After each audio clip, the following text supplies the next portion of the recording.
সৌরজগৎ হল সেই গ্রহমণ্ডল যা আমাদের সূর্যকে কেন্দ্র করে ঘূর্ণনশীল। এটি সূর্য এবং তার চারপাশের সব গ্রহ, তাদের উপগ্রহ, অম্বরগোলক, ধূমকেতু, গ্রহাণু এবং অন্যান্য সত্তা নিয়ে গঠিত।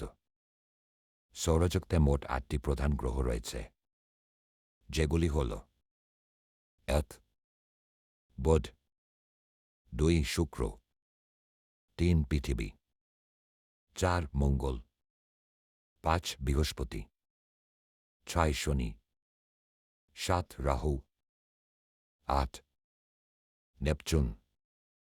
এছাড়াও সৌরজগতে কিছু ছোট আকারের গ্রহাণু, ধূমকেতু, ঋণ এবং অন্যান্য বস্তুর অস্তিত্ব রয়েছে।